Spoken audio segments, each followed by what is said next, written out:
Vamos a ir a revisar lo que está pasando en la Convención Constitucional. Por un lado, aparecen estos resultados de la encuesta CADEM, donde un 51% de los encuestados están de acuerdo con una tercera vía en el plebiscito de salida. Pero por otro lado, esta es una semana de plenos. Eso significa largas jornadas ahí para los convencionales y también para Martín Ortiz. Martín, ¿cómo estás? Hola, Martín. ¿Cómo estás, Pati? Buenas tardes también, Humberto. Sabía que ibas a comenzar con esa parte de las jornadas extensas. Exacto. Porque si la semana pasada fueron de comisiones, que en palabras simples es cuando a un grupo pequeño de convencionales le toca ver las normas para pasarlas al Pleno. Esta semana, aquellas normas que se conversaron la semana pasada y la antepasada, pasan hoy, mañana, el miércoles y también el jueves, a que todos los convencionales, los 154, les toque votarlas y con ello empezar a aumentar la cantidad de artículos que se encuentran en el borrador de nuestra nueva Constitución, que hay que recordar que son hasta hoy 161. Pero, tal como tú dijiste también, Patricia, no es solamente la única noticia que se ha dado hoy acá en la Convención Constitucional, sino que durante la jornada de ayer también se conoció la nueva encuesta CADEM, que nuevamente le da el rechazo una opción favorable con un 44% versus un 39% que estaría aprobando. Pero aquí sale algo nuevo y es la opción de esta tercera vía que toma fuerza. De hecho, un 51% estaría de acuerdo con esta tercera vía en el plebiscito de salida. ¿Y que finalmente qué significa esta tercera vía? Que es, o que la Constitución sea reformada por el Congreso. Y dentro de eso, un 44% la rechaza. Diversas reacciones ha tenido acá también en la Convención Constitucional, lo pasado con esta encuesta CADEM, la segunda consecutiva que da como opción favorable al rechazo y la primera que se abre a la opción de esta tercera vía. Pero para conocer más detalles de lo que ha sucedido durante esta jornada y también los resultados de la encuesta CADEM, pasemos a escuchar a convencionales de distintos sectores políticos. Hay que mirar las encuestas con beneficio de inventario, pero hay señales claras. Hay que escuchar a las instituciones, a los poderes constituidos, sin renunciar a la autonomía de la convención.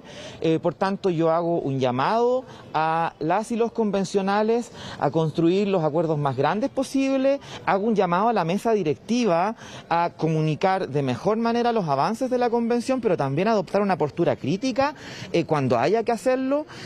Hay que hablar con la verdad, hay que hablar de cara al país, hay que reconocer los errores, porque eso permite que las personas miren este proceso con mayor confianza. Yo creo que no es conveniente hablar de una tercera alternativa. Yo creo que esa cuestión debe hacer reflexionar a la convención respecto del papel que estamos jugando y respecto de la construcción que estamos haciendo, pero yo descarto esa tercera alternativa. Si vemos que no está saliendo bien el proceso, hay que hablar y hay que conversar sobre otras alternativas, pero la sede para hacer eso no es acá. Es el Parlamento quien debería plantear reformas constitucionales precisamente y por tanto me parece bien que haya opinión pública al respecto y que se estén preocupando de lo que aquí está pasando y viendo algunas otras alternativas en caso de que esto avance de una manera que no es la adecuada. Me gustaría decir que esa tercera vía es una tercera vía amarrada al rechazo. Esa tercera vía no es legítima y tampoco es una tercera vía que sea inocente o que sea preguntada con buena fe. Esa tercera vía es de mala fe. Porque aquí la ley 21.200 y la Constitución establece apruebo o rechazo. ¿Y a quién se le ocurre entonces decir rechacemos para que hagamos esta otra cosa? A los del rechazo. Entonces no nos dejemos engañar. Bueno, la verdad que la tercera vía es un invento que precisamente quienes están detrás de la campaña del rechazo están tratando de instalar para los efectos de alguna manera de afectar el proceso constituyente, el cual ya está definido, fue validado a través de un plebiscito de entrada con un resultado contundente y también a partir de la votación de los convencionales se ha manifestado una voluntad de cambio real. La verdad que nosotros no nos vamos a hacer parte de estas operaciones políticas de un grupo desesperado que no quiere que las cosas cambien en contra de la voluntad mayoritaria de la ciudadanía que se va a manifestar de una manera real y concreta en las urnas el día 4 de septiembre de este año. Claro, importante recordar, Martín, cómo surgió esta idea de una tercera vía. Esto partió por un informe que pidió un grupo de senadores a la llamada Comisión de Venecia y ahí se empezó a hablar de esta idea de buscar una alternativa. Pero en términos prácticos, Martín, efectivamente, ¿hay una posibilidad de que se vaya a buscar una alternativa distinta a lo que ya está establecido? Lo digo además porque hay un cronograma bien definido con el término del trabajo de la Convención para el mes de julio y después el plebiscito en septiembre.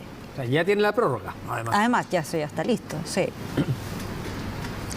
Sí, no, constitucionalmente por el momento esa tercera vía no podría existir, pensando en que el 4 de septiembre ya está diseñado en un apruebo o rechazo. Pero también hay otro antecedente que quizás muy poca gente conoce, y también incluso dentro de la Convención Constitucional se habla bastante poco, y es que alrededor de 60 normas, 60 artículos que ya están dentro del borrador de la nueva Convención Constitucional o de la nueva Constitución, dejan establecido que será materia del legislador establecer las leyes que funcionarán para aquel marco jurídico. Y esto, en palabras simples, quiere decir que el legislador, en este caso el Congreso, sí o sí, en más de 60 artículos, va a tener que finalmente escribir y finalmente dibujar este marco regulador que ya está diseñado con el marco que se encuentra acá en la Convención Constitucional. Entonces, esta opción de la tercera vía, y que sea el Congreso finalmente quien se tome las atribuciones y que sea el Congreso el que escriba esta nueva Constitución o la reformule, igual en algunos artículos que va de la mano. De hecho, hay más de 60 hasta ahora y queda aún más de la mitad de los artículos quizás que entren al borrador de esta nueva Constitución. Entonces la pregunta es, ¿el legislador va a poder interferir dentro de la nueva Constitución? La verdad es que sí. Dentro de esta tercera vía, lo más probable es que no. Martín. Pero también dentro sí, de solo para aclarar temas, ese punto, Martín. Sí, en el fondo te refieres a que hay un diseño, por así decirlo, los principios fundamentales se resuelven en esta Constitución o en esta propuesta de nueva Constitución, pero después el Parlamento igual va a tener un rol relevante para ir definiendo ese detalle, ¿no? Exactamente. En palabras muy simples, como si nosotros tuviésemos el marco de un cuadro diseñado ya en la Convención Constitucional, y es finalmente el legislador quien debe rellenar ese marco y debe dibujar, pintar o establecer qué es lo que quiere que haya al interior de él. Ya. Bueno, y dentro de eso, una cosa... Te escuchamos. Humberto, te escucho. No, te escuchamos, que tenemos un leve desfase, como un por segundito, eso se pero produce. seguimos contigo. No, es que también pasaron otras cosas acá en la Convención Constitucional, y es que también constituyentes de la derecha, encabezados por Arturo Zúñiga y Marcela Cubillos, esta mañana dieron un punto de prensa haciendo una opción de reclamo, como establecían ellos, en torno a un avisaje que salió en un matutino durante esta mañana en un diario, en donde salía un avisaje en torno a la Convención Constitucional y se hacía, en palabras de ellos, un llamado implícito a votar a prueba y un llamado implícito a seguir una de las opciones que también se va a votar dentro del 4 de septiembre, opción que a los constituyentes de derecha obviamente no les gustó, y también lo hicieron parecer dentro de este punto de prensa y dentro de las declaraciones que vamos a pasar a escuchar a continuación.